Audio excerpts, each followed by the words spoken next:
Frédéric Gauthier, Symbiose, Symbiose Vin. Hein?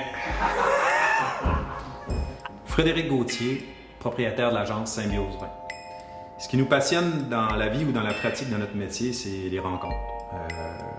Aujourd'hui, je vais vous parler de gens extraordinaires, d'une région magnifique, les Beaujolais et leur vin.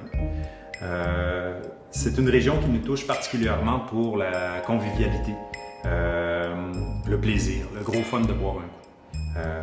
Ces gens-là, ici à Morgon, donc Charlie, Jean-Paul Pévenet, font partie des pionniers dans la vinification des vins naturels. J'ai deux cuvées qui viennent d'arriver, donc la cuvée Tradition, la cuvée Vieille Vigne. Chacun a ses traits de caractère. Et puis les deux vont être vraiment sur la soif. Hein? C'est un terme qui plaît beaucoup. Donc ce sont des vins de soif, des beaux vins naturels. La cuvée Tradition, elle, est un assemblage de différentes parcelles, peut-être des vignes un peu plus jeunes, avec des macérations très courtes. Donc vraiment des tanins polis, belle expression, mais ça se laisse boire. On l'oublie vite et puis donc on tombe dans la fête, dans l'échange. La cuvée Vieille Vigne, qui a un potentiel de vieillissement. On ne fera pas nécessairement des plus longues macérations, mais c'est les vieilles vignes autour de la maison de la grand-mère qu'on va trier. Et puis donc là, les élevages vont être faits ici en fût de chêne. Donc juste pour lui permettre de s'ouvrir, d'aller chercher toute cette complexité-là derrière. Mais encore une fois, on ouvre la bouteille, même si elle est jeune, c'est facile à boire pour on a du beau vin.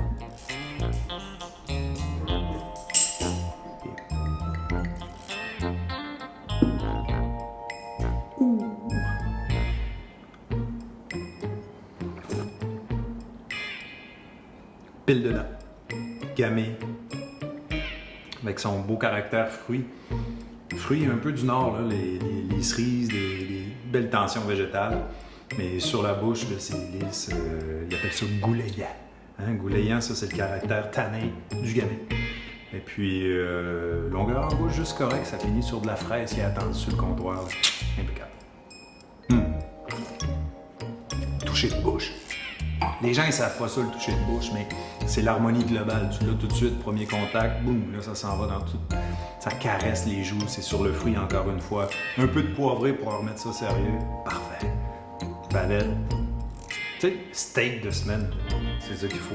T'ouvres ça, t'as eu chaud, t'as travaillé, il y en a qui t'ont fait chier. T'ouvres ça, tu bois un bon coup, après 2 verres, t'as tout oublié.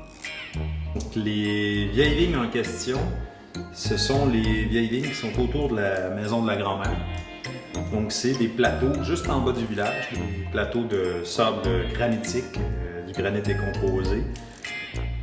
Ah oh!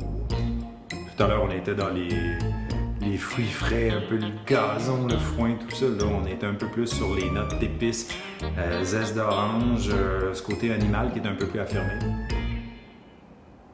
Très invitant. Je m'y attendais, plus de structure en bouche. On ressent la matière sèche. Donc on pourrait se rappeler vieux cep de vigne, mais aussi pépins très mûrs. Donc là, ça vient structurer la bouche, ramener de la matière. Très salivant, long, mais toujours sur ce côté très assoupli au niveau du tanin, beaucoup de plaisir là-dedans. C'est une bouteille que je mettrais en cave pour un minimum de 5 à 8 ans. Et puis donc, il va aller chercher de la complexité pour même être servi sur des gibiers. Carrément plus gastronomique. La première, c'est le plaisir, les charcuteries, donc la cuvée Tradition. Celle-ci, donc là, on se met à nos fourneaux et puis donc on cuisine des pièces soit d'agneau avec des champignons sauvages. On peut aller sur du canard. Puis là, ça serait intéressant. On peut aller sur le confit de canard, mais avec un risotto aux champignons sauvages. Mais on peut aussi aller sur le magret si on fait une croûte d'épices. Impeccable.